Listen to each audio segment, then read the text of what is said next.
Hey everyone, welcome to No Comics for Old Men. Variant edition. We have a signing going on today. It is August 25th. This is Sean Lewis, the author of King Spawn. We're here to talk a little bit about his journey on this book and his actually journey in comics. Little thing. By the way, we're going to have copies available after the signing. So hit us up on Facebook. We do ship. So, Sean, tell us a little bit about King Spawn. Sure. First issue. Yeah, it's exciting. Todd hit me up like almost over a year ago and asked if I wanted to be part of like this expansion of the Spawn universe he wanted to do, which I did not understand what that meant at the time. It's funny. Spawn #1 that came out in 1992 is actually, I'm pretty certain, the first comic book I ever bought with my own money. Right. Which I told him, and I don't know if Don actually liked that. I think there was a part of me who was like, you read Spawn? All right, well, you're a fan. I don't know if that'll work. I don't want fan fiction. Yeah, I don't know if that'll work. And I was just like, no, I'm not that much of a fan. Wait, I am. Give me a chance. But no, then we spent a lot of time talking about like what ideas I might have for the character and the world. And I got really excited. It became like a really fun back and forth. And then for me, it became a lot of like, it was fun because I was just like, as I knew I wanted to do a pretty and like a bigger character, like I wanted to really get into character, and I wanted to kind of get into like who Al also is. We spent so much time with Spawn that I was like, right. What is it to be the dude under the mask? And a big thing too that I was really fascinated by is like, he's like this god of vengeance, but anybody who's read the book knows, and we'll find out through this, it's not really a spoiler, is that like, all he wants in the world is like to reconnect with his wife, and he right. can't. So it's like how, like the god of vengeance who can't actually get it for himself is like a really fascinating thing. Right. And then I just poured through comic books that and books and movies that I thought tonally were similar to what I was interested in. Like I was reading a lot of Frank Miller's like Daredevil one. Yeah.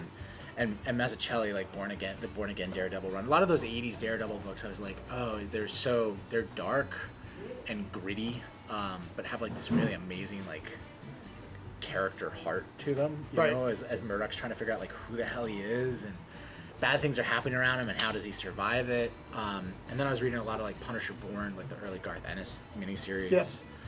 Where they take care of business, but we get to see a little bit of the tortured. But also, I'll be honest, part of the reason why I read the Ennis is that, like, it's so unapologetically violent and brutal, like, which a lot of comics aren't anymore. Right. And I was kind of fascinated by it because, like, I went back and obviously I read a lot of Spawn. I went back and read, like, as much Spawn as I could find. Right. And I forgot, like, how violent some of the first, like, that first run of Spawn was. Yeah. I'm like, oh, God, I read this. How old was I? Like, I think I was 12, and there's, like, a guy, like, hanging with, like, just, like, holes in him, and, like, I made him scream, like, written on his chest. And I'm like, whoa, that's an intense image.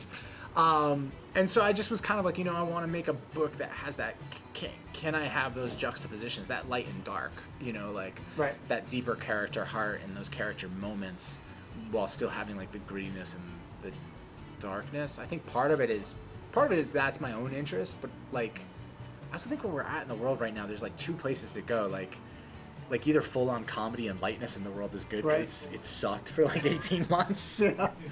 Or I think there's a level of like how do you experience people fighting the darkness, right. and really engaging with what the darkness is. Right.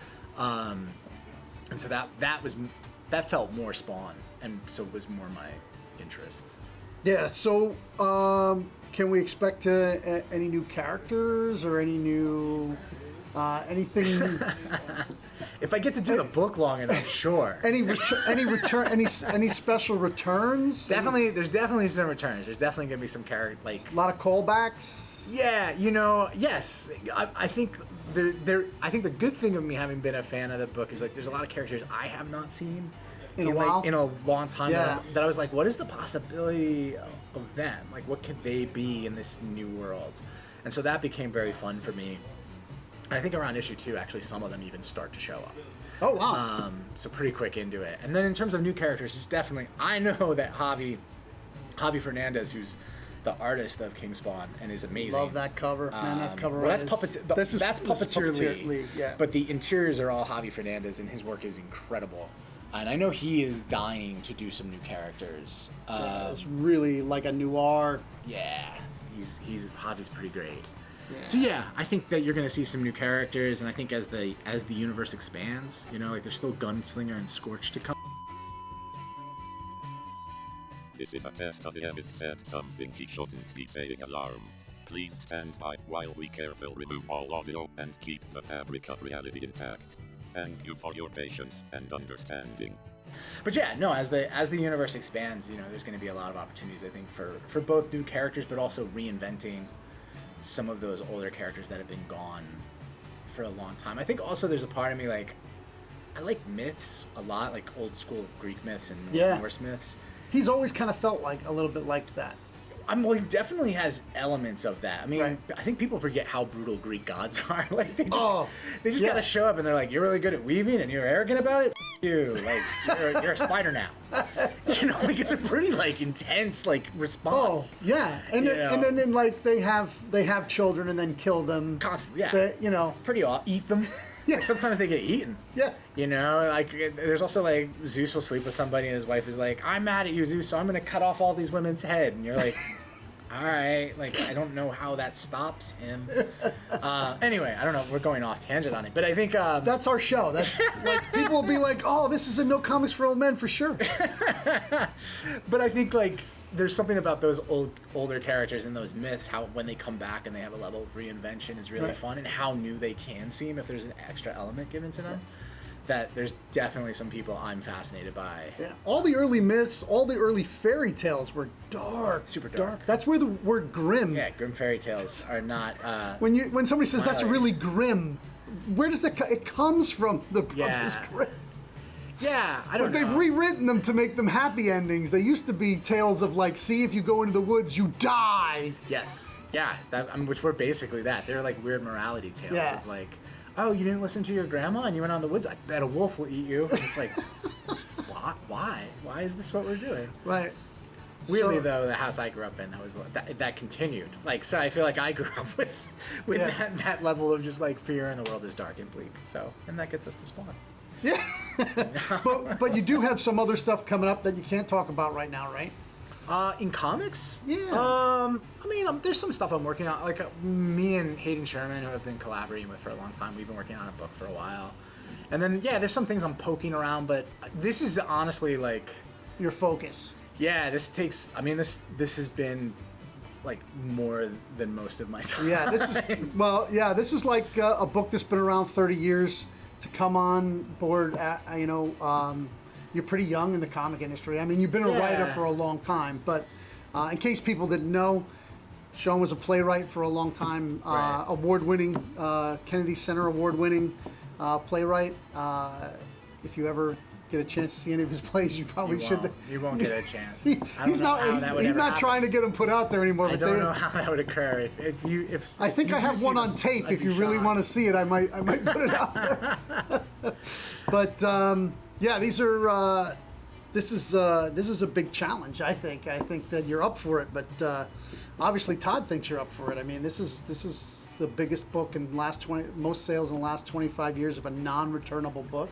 Yeah, it's pretty crazy. Yeah. It is kind of funny to me because like it's the first time I've ever had a book where I did no marketing and I contacted no one about it, and it sold 500,000 copies, and I was like, oh, okay, that's what I was doing wrong, is I was telling people about my book.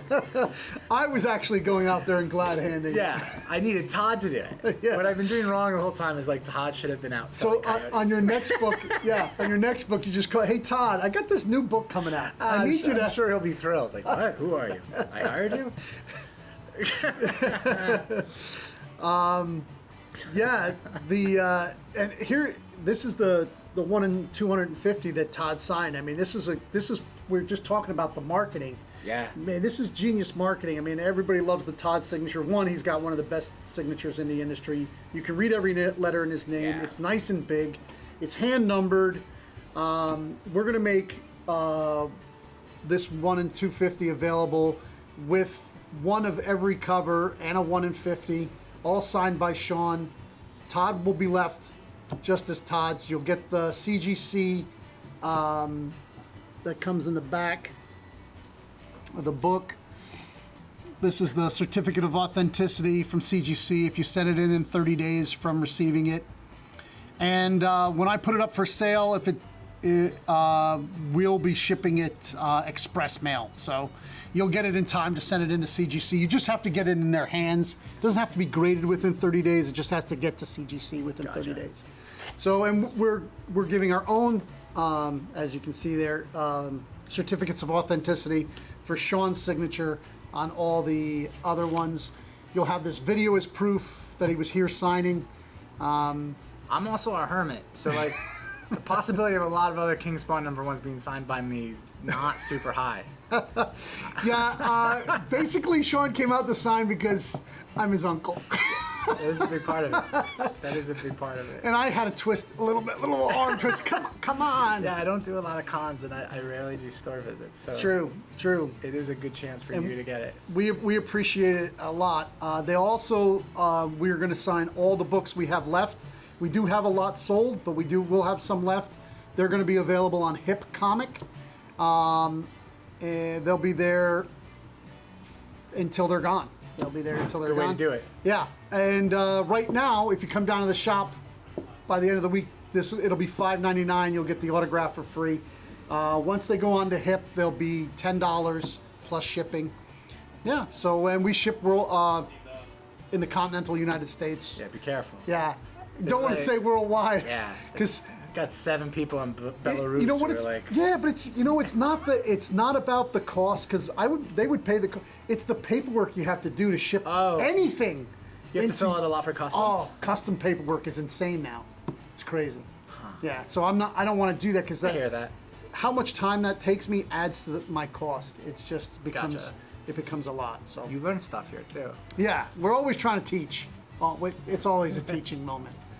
But so is there anything else you got going on that you want to plug? Is there anything else I've got going on? I mean, not really. You really don't want anybody contacting you. That's weirdly true.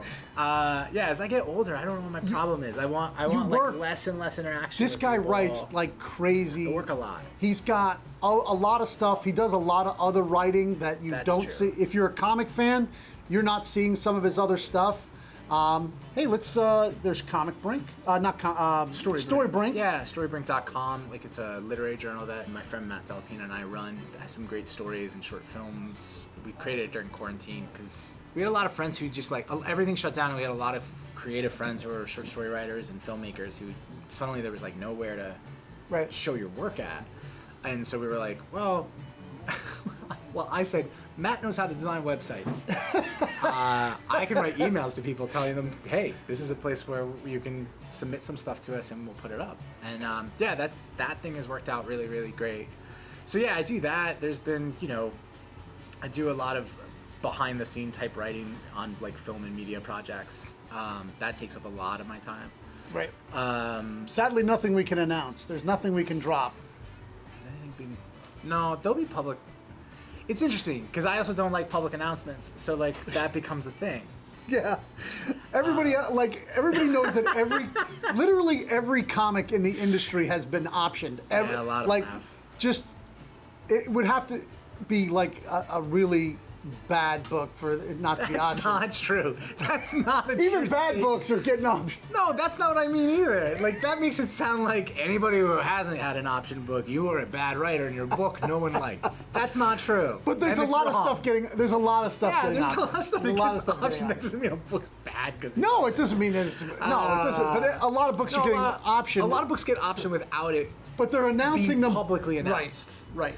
But then there's a lot of stuff they announce the option, and it's not even a real deal. Like there's no cash involved. There's no actual. I mean, I don't know if that's true. I mean, I would have to know their actual thing. There's different reasons for announcing it. Like if it's TV, there's a lot of moving parts to television, and it's a lot of times a production company. I mean, this gets very much in the weeds, but it's a lot of like a production company.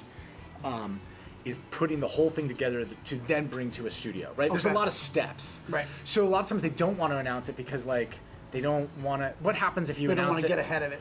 well, so many things can happen, right? You can go like, hey, we're doing we're gonna do this isn't real, so this has not been optioned. But so like for an example, it'd be like we're gonna do Bliss and we've got Lin-Manuel Miranda attached. They make that announcement. That comes out in like the Hollywood Reporter. And then like 2 years later, we finally have a script and everything, and we show up at like Fox. And we're like, here's the Bliss thing. And they're like, who's in it? And we're like, Steven Samuels. And they're like, I thought you announced that Lin-Manuel Miranda was in it like 2 years ago. We're like, he's not in it. It just becomes a thing. Timing, yeah, because there's Timing's even a mess. timings of projects Where and stuff. And they have to go movies on. often get announced earlier because a lot of times, like, because the studio is making them. It's not Right. It's not like a production company has to do like a year or 2 years of like making pilots and finding writers, building a writer's room, getting like there's a lot to television.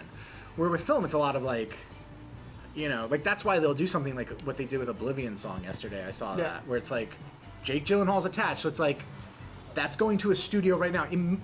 Will it get made? I don't know, but it's definitely better than it has a major movie star, Yeah. and it's already starting at a studio. That's Did it why also they'll say feel that he's comfortable. on to direct? I read no. I read the headline. Maybe Yeah. he's at that point in his career where I'm Right. sure he probably. I wouldn't be surprised if he wants to, but I think that's like I think people get caught up in the option thing for that reason. So a lot of times television companies don't want to announce things Right. because they're like, this is gonna make our life harder.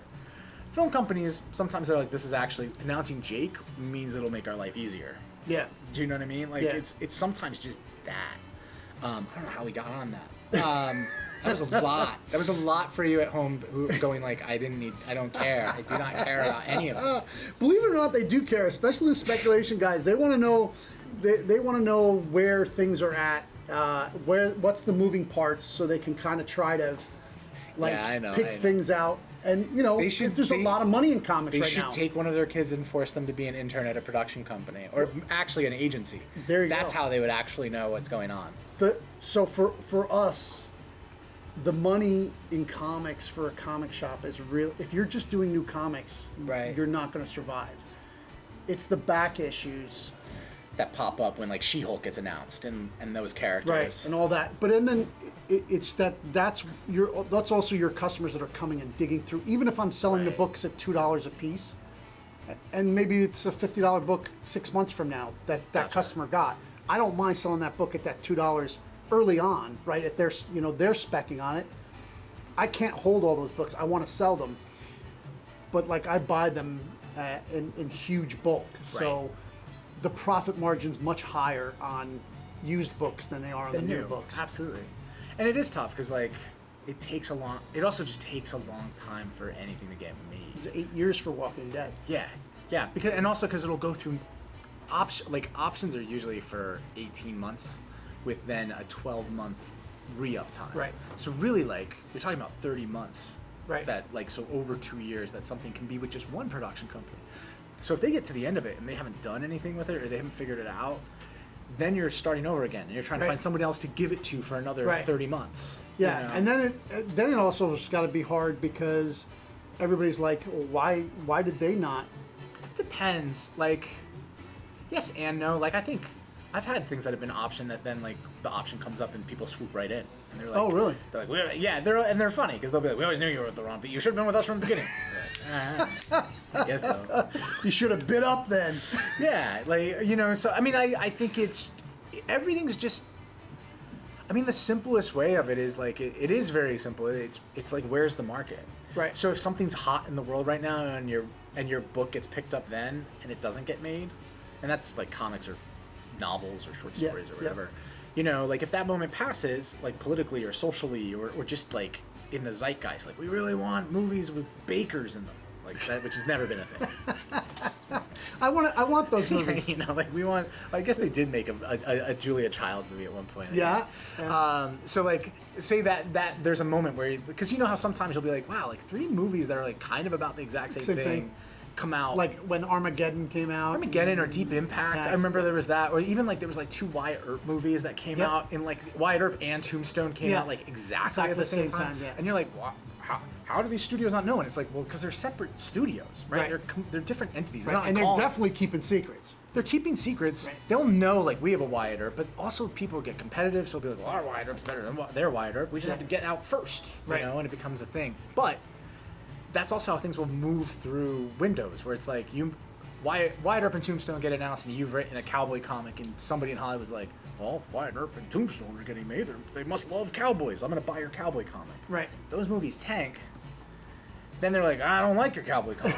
Like, like we're moving to something else. Like, Yeah. come back to us when cowboys are hot again. It's a moving target. Yeah. Yeah, because you'll sometimes go in meetings with some. Oh, I mean, I'm just rambling, but there's definitely times where you'll go into meetings and like you'll be kind of amazed how many meetings in a row you'll have where everyone's looking for the same movie, and you're like, I think sometimes people will hear that, like other writers will hear that and be like immediately like, I've definitely got to write what they're asking me about because everybody wants it. Yeah. Where I'm thinking, I'm like, everyone in town Where's must the- be writing this already. Right. Yeah. Like Where's how many the puck next going to be? Like Well- everybody says, this look where the puck's going to be. Not where it Yeah, is. yeah. In some ways, like that's.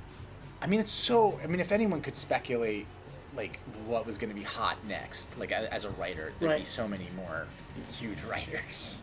Right. But It's just better to write good stuff. Gotta right? write. It'll just- come around. You just gotta write what you want. And I Right. think focus on character and hope that enough people connect with the character that it becomes its own thing. Right. Right. Like. That's always my favorite stories. Like everybody knows, and you know that Scott was here the other day, and we were Right. talking about the exact same thing. Yeah. And it was just like you can't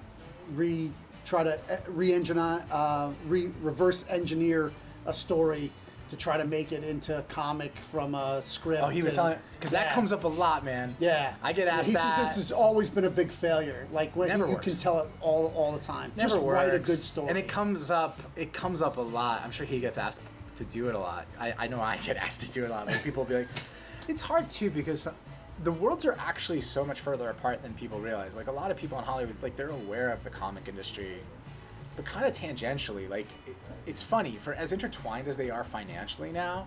There's still a level of like I could grab an exec at a major place right now. They don't know what's out. They have no idea what's out, Right. or even what's hot, right? Right. Like I can tell them I have a book, and they'll be like, how popular is it? And I'm like, relative to what? Like, in the comic world, 10,000 issues. in the comic world, the indie comic world, compared to movies, Yeah. like compared to movies, it's not popular. If you're writing a Marvel or DC book, you don't have the IP anyway, so it has Yeah. to be an indie book. Yeah. Indie books, anything over 10,000 is a super popular indie book. Well, you're still getting paid. Yeah, Like if you're over 10,000, you're still getting paid. you're still getting a check. Yeah. Right. You dip under it, and it gets tougher with every digit down. Well, I'm gonna stop torturing Sean okay. here. I think we got a few people that are looking to get some Oh, sure. signatures, and thanks for tuning in. Like, And share, dealing subscribe. with this nonsense. Yeah, and there's going to be stuff in here that you didn't. You're going to have to send me questions about. Hey, what did you cut out of the middle? Because you're now talking about something was cut out of the middle. Oh yeah, he said something he wasn't supposed to say. Basically. Yeah, Well, I know, family. but you don't know. Family. So, and I'm not going to tell. But you can still send me the question. I hope not. Comments. Comments. I got to get my YouTube show going, man. I won't. Keep reading comics.